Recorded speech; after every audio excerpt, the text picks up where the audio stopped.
ان میں جو پیغام قرآن دینا چاہ رہا ہے وہ ہے دعا کی فضیلت. وہ کیا ہے؟ دعا کی فضیلت.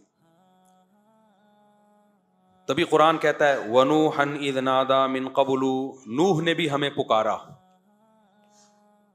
نوح علیہ السلام 950 سال دعوت دے رہے ہیں اور قوم کے ایمان کی کوئی امید نہیں ہے اور دھمکیوں پہ دھمکیاں.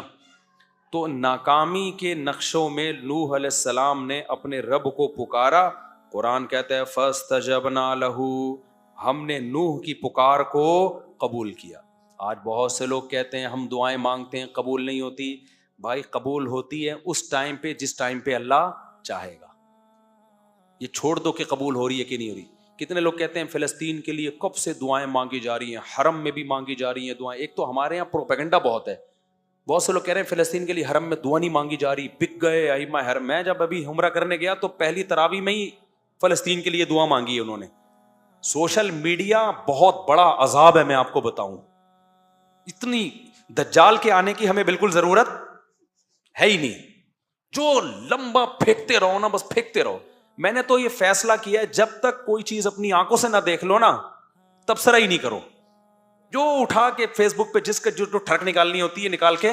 میں پہلا دن تراویح کا تھا، اسی میں پہلے دن ہی فلسطین کے مظلوموں کے لیے وہ جو تراویح میں دعا وتر میں دعا مانگتے ہیں پہلے دن ہی دعا مانگی. میں نے کہا لو بھائی، ابھی ہم کل کلپ دیکھ رہے تھے کہ دعائیں فلسطین کو لیے دعا نہیں مانگی جا رہی.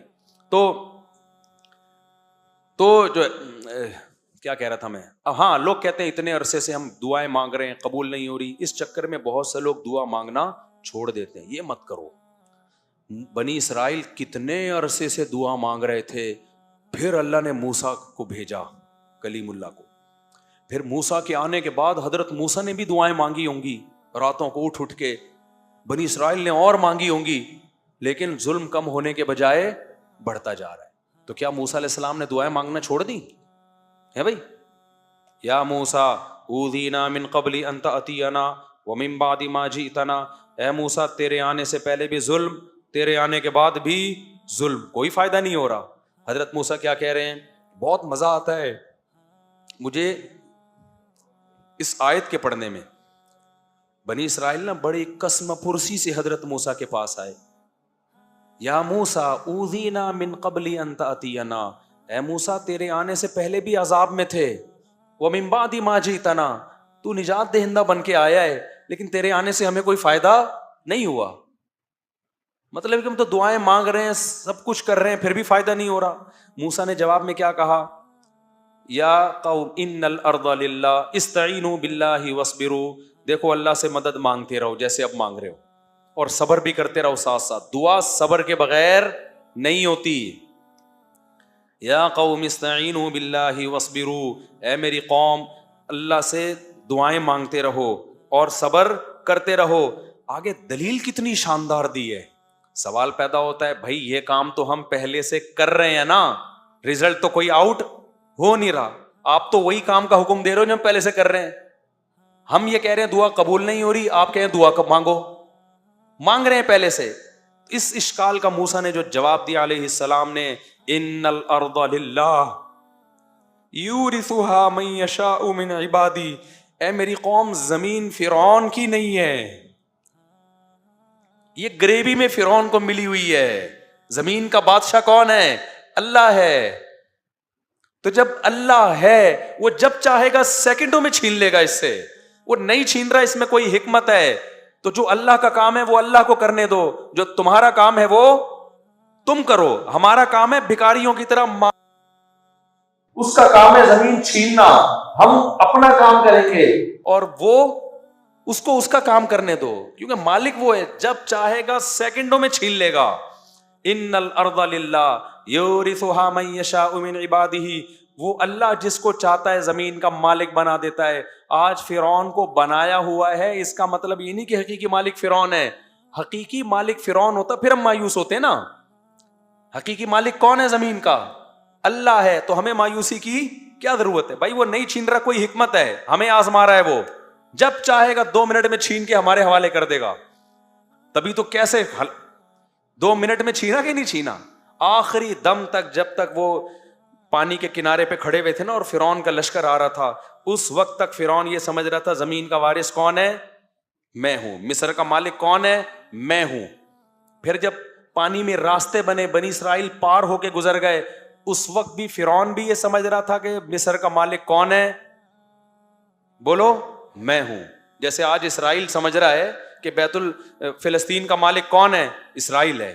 فرعون تو اس سے بڑے پاورفل تھا, وہ بھی آخری اینڈ تک یہی سمجھتا رہا کہ زمین کا مالک کون ہے, میں ہوں.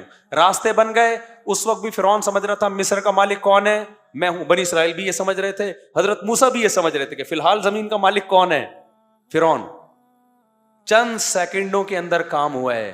جب فرعون نے پانی میں اپنے گھوڑوں کو دوڑانا شروع کیا انہی راستوں میں جو بنی اسرائیل کے لیے بنے تھے, اور جب آخری آدمی جب تک داخل نہیں ہوا نا اس پانی میں, اس وقت تک بھی بنی اسرائیل یہ سمجھ رہے تھے کہ مصر کا مالک کون ہے, فرعون. ان کو کیا خبر تھی کہ یہ ڈوبے گا یہاں پہ. اللہ نے موسیٰ کو صرف یہ بتایا تھا کہ سمندر پہ لاٹھی مارو راستے بنا دوں گا. اب تک یہ وحی نہیں آئی تھی کہ اس کو تباہ بھی کروں گا, جو ظاہر اس آیت سے جو پتا چل رہا ہے. تو اس وقت تک سب یہ سمجھ رہے تھے. این وقت پہ جب آخری شخص پانی کے اندر داخل ہوا ہے نا, اور اس امید پر کہ اب ہم وہاں سے نکل جائیں گے, اس وقت اللہ نے سمندر کے دو پارٹوں کو ملا کے بتا دیا ان الارض للہ, زمین کا مالک کون ہے, اللہ ہے. یورثھا من یشاء من عبادہ, جس کو چاہتا ہے اپنے بندوں میں مالک بنا دیتا ہے. تو آج اسرائیل کا جو فلسطین پہ ظلم ہو رہا ہے, ان فلسطینیوں کے لیے دعا بھی کرو, مدد بھی کرو, جو کر سکتے ہو کرو, لیکن مایوس ہونے کی ضرورت نہیں ہے. دعائیں مت چھوڑو. تو کب سے دعائیں مانگ رہے ہیں قبول نہیں ہو رہی, بھائی ہمارے لیے آزمائش ہے, اسلامی ملکوں کے لیے آزمائش ہے. ان کو تھوڑی چھوڑے گا اللہ, جو ہمارے حکمران جو کچھ کر رہے ہیں, ان کو بھی تو آزمائش میں ڈالا ہے نا اللہ نے کہ کیا کر رہے ہیں. لیکن اس کا یہ مطلب نہیں ہے کہ بھائی فلسطین کی سرزمین کا یہودی مالک ہو گیا. اصل مالک کون ہے, اللہ ہے. اس نے وقتی طور پر کچھ ظالموں کے حوالے کی ہوئی ہے, تو ہم اپنا کام نہیں چھوڑیں گے. اور جب اللہ نے اپنا کام کرنا ہوگا, اس کو صدیاں اور سال نہیں چاہیے, وہ سیکنڈوں کے اندر نقشے کو تبدیل کر دے گا. آج بہت بڑا مسئلہ پتہ ہے کیا ہے دینداروں میں, وہ دعا سے بہت غافل ہیں, اور بلکہ دعاؤں کا مذاق اڑانا شروع کر دیا ہے. ابے یہ مولوی دعاؤں میں لگے رہتے ہیں, ابے یہ دعاؤں سے کیا ہوتا ہے, مولویوں نے لوگوں کو دعاؤں میں لگا دیا, نمازوں میں لگا دیا. اور جو ایسی باتیں کر رہے ہوتے ہیں وہ دعائیں بھی نہیں کر رہے ہوتے, یا تو کوئی بڑا تیر مار رہے ہو نا, کوئی تبدیلی کے لیے ایک نیا پیکج لے کر آئے ہوئے ہو, وہ بھی نہیں کر رہے ہوتے, کچھ بھی نہیں کر رہے ہوتے. ایک دعائی تو رہ گئی ہے. دعاؤں سے کبھی غافل, میں نہیں کہتا کہ صرف دعا سے سب کچھ ہوتا ہے, اسباب بھی اختیار کرنے پڑیں گے, لیکن آج کسی حد تک اسباب ٹوٹے پھوٹے لنگڑے لولے اختیار ہوتے ہیں. دعاؤں سے کیا ہو رہے ہیں لوگ, غافل ہیں. تو دعا مانگنے کی عادت ڈالو. اور نبی صلی اللہ علیہ وسلم نے فرمایا کہ انسان کی دعا اس وقت قبول ہوتی ہے, صحیح حدیث ہے, کہ جب تک اس کے دل میں یہ خیال نہ آئے کہ میری دعا قبول نہیں ہو رہی. جب یہ خیال آتا ہے نا یار مانگ رہا ہوں قبول نہیں ہو رہی, پھر قبول نہیں ہوتی. تو اس لیے یہ جو آیتیں میں جلدی سے بس 2-3 آیتیں پڑھ کے بیان کو ختم کرتا ہوں, ان کا خلاصہ یہی ہے کہ نوح علیہ السلام ناکامی کے اسباب میں اللہ کہتے ہیں جب قسم پرسی میں ہمیں پکارا, فاستجبنا لہ, ہم نے نوح کی دعا کو قبول کیا. کب قبول کیا, 950 سال کے بعد, کتنے سالوں کے بعد, لیکن کیا نا اللہ نے. یعقوب علیہ السلام ساری زندگی دعا مانگتے رہے, قبول بڑھاپے میں کیا. اگر نہ مانگتے تو کچھ بھی نہیں ہوتا.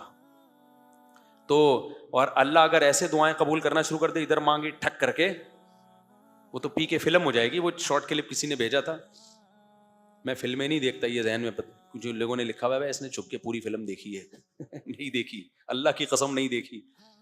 ہاں یہ ضرور ہے کہ اس کے کچھ شارٹ کلپ تھے, وہ بھی دوستوں کے ساتھ دیکھے ہیں, وہ بھی وہ والے کلپ جو بہت ہی خاندانی قسم کے کلپ تھے.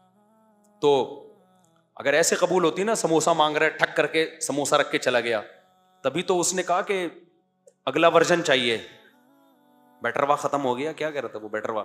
اگر اس طرح سے دعائیں قبول ہوتی, اللہ میری فلاں جگہ شادی کرا دے, ٹھک کر کے ہو گئی, تو پھر تو ایمان بالغیب رہتا, ایمان بالغیب. تو ایمان بالغیب تھوڑی رہتا. پھر تو بھائی جو مانگو ٹھک کر کے مل رہا ہے. پھر تو کافر بھی کہتے ہیں یار دعائیں مانگو بس. تو اللہ نے غیب میں رکھا ہے.